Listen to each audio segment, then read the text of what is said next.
Ofdrykkja is a band hailing from Sweden that can't really be described with a typical genre tag. While heavy metal aesthetics and attitudes definitely draw a line through their albums, their sound can best be described as one of evolution.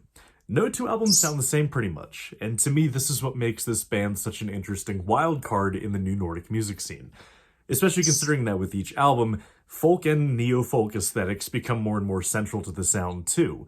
But this doesn't necessarily make them sound folk metal by any means, but instead makes them sound more like something I'm going to hesitantly call acoustic black metal, for reasons I hope will become apparent as we dive into their latest masterpiece, After the Storm.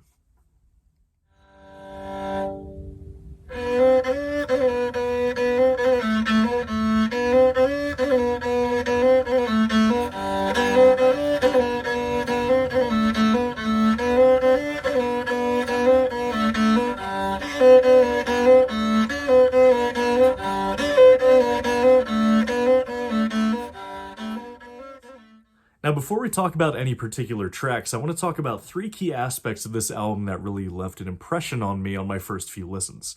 First, the nylon string guitar duets that play throughout the album.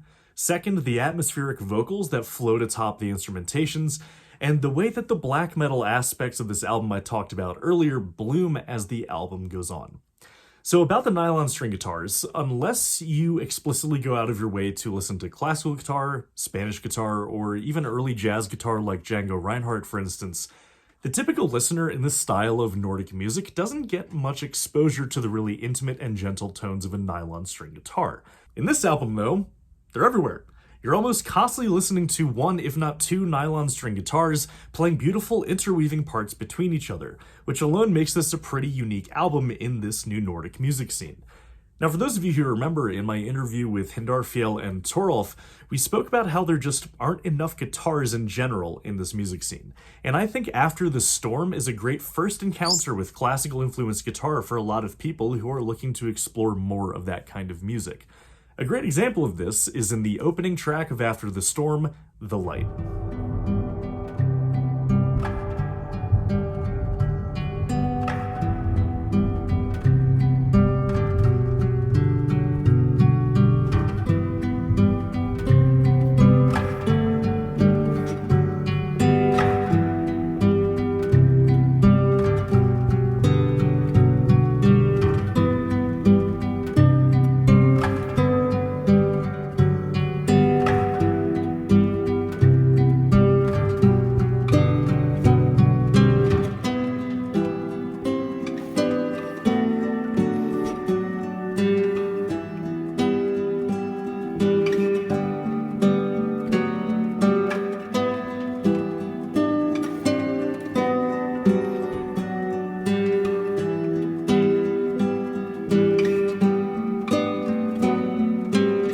This album all the way to the end, what really kept me hooked, despite all there is to love about this album, was just those guitars.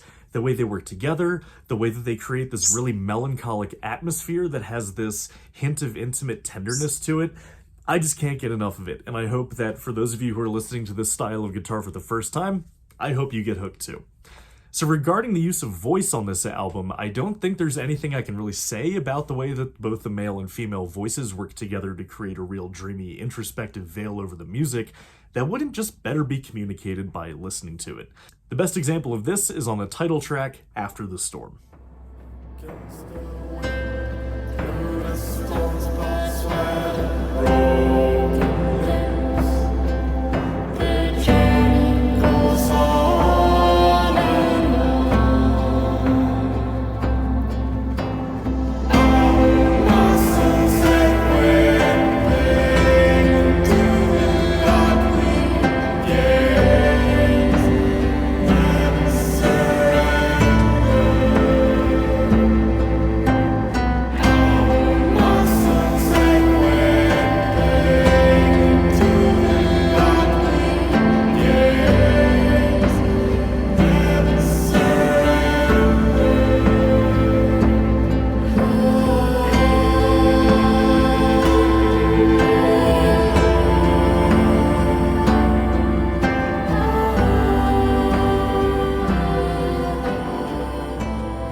about you guys, but to me, those vocals really open up the soundscape.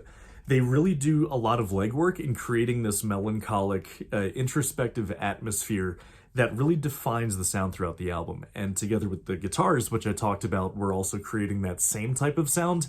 They really work together to really define the soundscape of this album, which is one of introspection and just makes me sort of want to float along a stream of existential crisis, which I've talked about is a trait that I admire in music.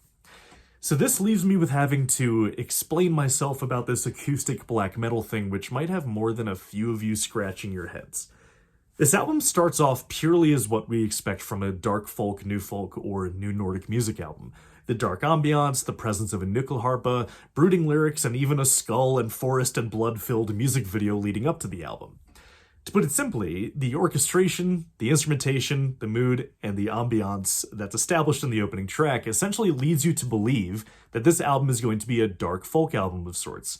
However, as the album goes on, the black metal aspects slowly creep in until they climax at the fifth track, The Cleansing, where suddenly a drum kit kicks in and you're listening to a full-blown acoustic black metal sound.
Now, in the band's own words, in After the Storm, we will argue that the spirit of metal and our roots are still prominent and can be heard throughout the album.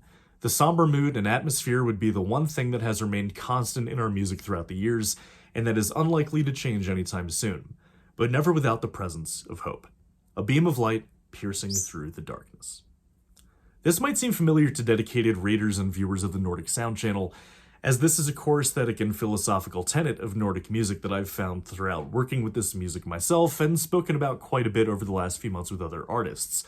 I found similar themes reviewing the music of Alafur Arnalds and Emilia Lorentzen, but also in talking with and interviewing some other wonderful musicians in the Nordic music scene too, including Runehild, Dana Barslev, and Benny Broughton. Now, especially over the last few years, a lot of us have experienced some level of trauma without any preparation in how to actually deal with that.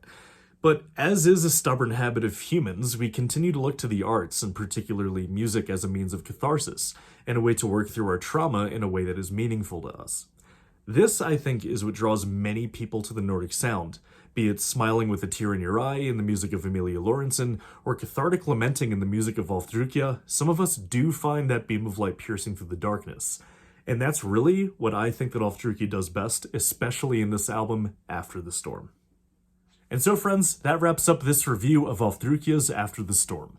I hope you give it a spin from front to back, as it really succeeds in telling an aural musical story of melancholia and finding the light in the darkness.